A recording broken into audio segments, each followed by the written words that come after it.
배우 정우성 정우성 씨입니다. 씨. 후. 바로 알았죠. 야, 그러네.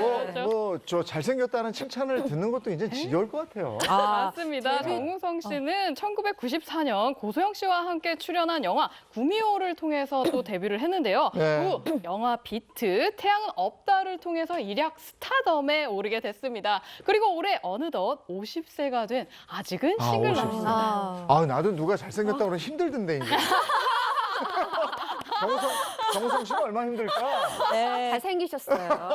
데뷔 초에요. 정우성 씨가 잘생겼다라는 칭찬을 들으면 아유 아닙니다. 아유 부끄럽습니다. 이렇게 겸손한 모습을 보였는데요. 이제는 완전히 다릅니다. 인터뷰에서 정우성 씨 잘생겼다는 얘기 들으면 지겹지 않으세요? 라고 제가 물어본 적이 있어요. 네. 그랬더니 정우성 씨가 아니 뭐 항상 들어도 좋더라고요. 라고 이렇게 너스레가 굉장히 늘었거든요. 네. 그리고 잘생김을 뽐내는 정우성 하면 딱 생각나는 사실 유행어 아닌 유행어가 있는데 그게 뭐냐? 짜릿해. 늘 새로워. 잘생긴 게 최고야. 한 인터뷰에서 이런 이야기를 굉장히 유머러스하게 한 적이 있는데 이 이야기가요. 잘생김을 대표하는 문구가 되기도 했습니다. 아니 근데 정우성 씨라면 저런 말 해도 돼요. 그렇죠? 얼굴 보면 알죠? 그쵸? 됩니다. 외모면 외모, 네. 인품, 성격, 거기다 재력까지. 그야말로 모든 여성들의 로망이자 완벽남인데 왜 결혼 안 한 거예요?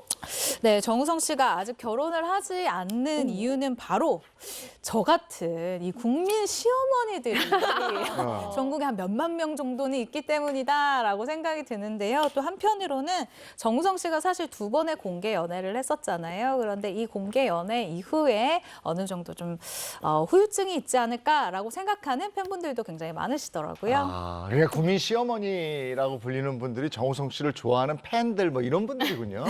저도 여기 한 명 있습니다. 아니 웬만한 여자한테 보낼 수가 없어요. 우리 공공지입니다. 공공재 정우성 씨는.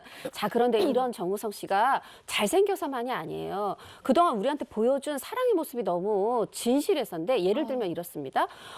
이제 정우성 씨가 연상녀를 처음에 첫 번째 연인이 연상녀예요. 근데 이제 데뷔 전부터 시작을 했고 어떤 이제 옷가게를 하는 분이었는데 데뷔를 해서 꽤 인기 있고 알려지고도 당당하게 저에게는 이렇게 옷가게를 하는 연인이 있습니다 하고 당당하게 밝혔어요. 네. 그러자 또 이 팬들이 또 뭐 국민 신우이든 누구든 또 옷가게 찾아가고 이분도 괴로웠겠죠. 그래도 이 정우성 씨의 또 서로의 아낌 속에 잘 만났는데 그렇게 10년 넘게 만나다가 헤어지게 된 사실 우리가 언제쯤 알게 됐냐면 2008년 놈 때 우리 정우성 씨 좋은 놈이었죠. 좋은 놈. 요때 얘기를 했어요. 아 그분과는 뭐 안타깝지만 헤어진 지 오래됐고 각자 뭐 잘 지내고 있다. 이렇게 얘기를 했어요. 그러면서 아니 그러면 혹시 이제 누구 또 만나가지고 그래도 결혼하실 거죠? 했더니 에이 30대 초반에 결혼했으면 몰라도 글쎄요 지금은 결혼 생각이 없습니다. 이렇게 얘기를 했었죠. 결혼 생각이 없다던 정우성 씨. 그 이후에 연애는 했잖아요. 네, 그렇습니다. 정우성 씨는요, 지난 2011년도에 배우 이지아 씨와 2번째 공개 연애를 하게 됐는데요. 공개 연애 한 달 만에 이지아 씨가 전 남편과 소송 중에 있었다라는 사실을 알게 됩니다. 그런데 여기서 더 화제를 모으게 됐었던 건 바로 이 전 남편이라는 사람의 정체였습니다. 이지아 씨의 전 남편이 바로 가수 서태지 씨였다는 사실이 알려졌기 때문인데요. 사실 이때 굉장히 많은 의혹들이 있었어요. 그러니까 사람들이 어떻게 생각을 하냐면 사실 진실은 그 2사람만 아는 거지만 주변에서는 그럼 이지아 씨가 정우성 씨한테 나 결혼했었어라는 얘기 안 한 거 아니냐. 정우성이 그럼 모르고 사귄 거 아니냐라는 식으로 의혹이 굉장히 많았습니다. 근데 이 2사람이요. 사실은 굉장히 연예계에서도 성품도 좋고 매너가 좋은 사람들로 유명해요. 헤어지고 나서 2사람의 각자 이 행복을 빌어주게 되면서 이와 관련된 의혹들을 아주 조심스럽게 풀어냈는데요. 어떻게 이야기를 했느냐. 일단 2사람은 드라마 아테나 전쟁의 여신을 촬영하면서 친하게 지내다가 파리에 가서 처음으로 데이트다운 데이트를 즐기게 됐다고 합니다. 그런데 이 파리에 갔을 때 이지아 씨가 이미 정우성 씨에게 내가 한 번은 결혼을 했었다라는 사실을 먼저 고백을 했었다고 해요. 그래서 정우성 씨 본인도 굉장히 뭔가 따뜻한 공감의 말을 해서 많은 사람들이 감동을 받기도 했는데요. 정우성 씨가 굉장히 담담하게 괜찮다. 나도 여자친구랑 한 10년 정도 만났었다라고 하면서 이 사실을 굉장히 좀 편하게 얘기할 수 있는 분위기를 만들어줬다고 합니다. 그러니까요. 이지아 씨가 결혼했었던 얘기를 했고 그리고 정우성 씨도 아이고 나 10년 사귀었으니까 우리 똑같은 거 그게 무슨 상관이야 하고 둘은 잘 만났는데 이게 이제 서태지와 이런 거다고 딱 보도가 나면서 또 우리 많은 국민 시누이와 시부모들께서 이 시위 엄마께서 막 화가 나가지고 막 또 글을 쓰고 여러 가지 루머가 또 보태지고 이러면서 사실 그러면 두 사람은 마음이 힘들어져요. 그러면서 또 이게 안타깝게도 결별의 수순을 밟게 됐는데 제가 알기로는 그 보도가 나간 뒤에 뭐 정확히 우리 헤어져요도 없이 자연스럽게 이건 또 이지아 씨는 이지아 씨대로 정우성을 생각한 그런 마음 속에서 결별이 이루어지지 않았나 싶습니다. 그리고 또 하나, 정우성 씨가 결혼을 안 한 것 또는 못한 것의 이유가 정우성 씨가 너무 착해서 그렇다? 이런 얘기도 있던데. 맞습니다. 정우성 씨가 또 너무 착하고요. 사람도 너무 잘 믿어서 실제로 또 사기를 당했던 사건이 한번 있었습니다. 방송 작가분한테 무려 46억 원이나 사기를 당했던 일이 있었습니다. 46억 원을 네. 방송 작가에게 사기를 당했어요? 네, 때는 2008년에서 2009년 사이인데 이 방송 작가가 굉장히 유명 스타 작가예요. 그런데 이렇게 얘기합니다. 재벌들이 참여하는 사모펀드 내가 거기에 연결을 해줄 수 있다. 해가지고 무려 22차례에 걸쳐서 정우성 씨에게 46억 2,600만 원을 받아갑니다. 그러나 그것은 사기였어요. 그 사실은 뭐 정우성 씨가 고소하고 이래서 알려진 게 아니라 정우성 씨 말고 다른 피해자들이 속출하면서 그들이 이 작가를 고소하게 되면서 그 피해자 조사를 하다 보니까 거기에 정우성 씨도 있었던 거죠. 그때 정우성 씨가 당신은 고소 안 합니까? 라고 했을 때 이렇게 얘기합니다.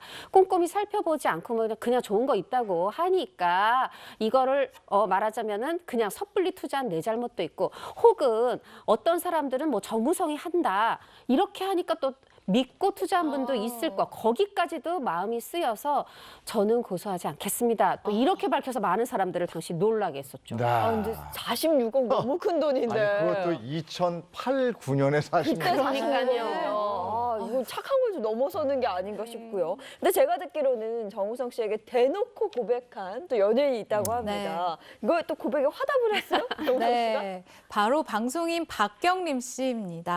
한 방송에서 공개한 바에 의하면요, 박경림 씨가 20살 무렵에 이 당구장을 간 적이 있는데 이 당구장에 정우성 씨가 있었다고 해요. 그래서 박경림 씨가 평소에 너무 팬이고 내가 너무 좋아했었던 그 기억이 있어서 인사를 하고 싶은 거죠. 그래서 네. 정우성 씨에게 가서 안녕하세요. 이렇게 얘기를 해야 되는데 너무 이 좋아한 마음이 커서 좋아해요 이렇게 인사를 했던 겁니다. 생각과 이 입이 따로 놀았네요. 너무 귀엽잖아요. 근데 정우성 씨가 이 모습을 보고 한방 웃음을 지으면서 예.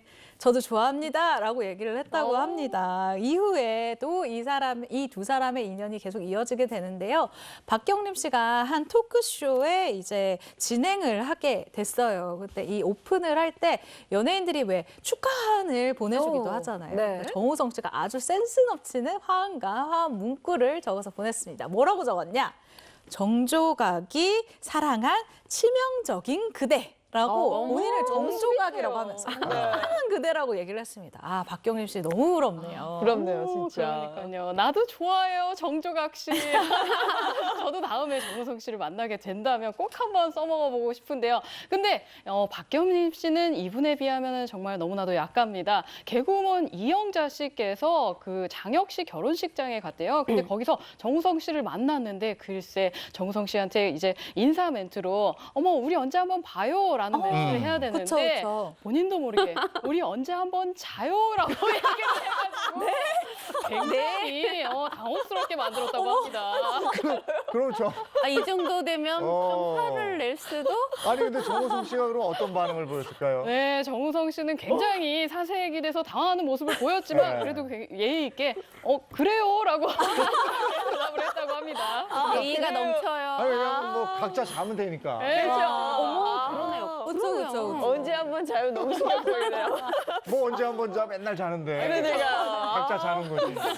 정우성 씨 근데 이제는 정말 가야 될 때가 아닌가 싶은 생각도 드는데 최근에 한 설문조사에서 결혼 소식이 듣고 싶은 남자 스타 1위로 정우성 씨가 꼽히기도 했다고 합니다. 이 얘기를 들은 정우성 씨가 말합니다. 아니 언제는 그렇게 가지 말라고 그러더니 이젠 또 가라고.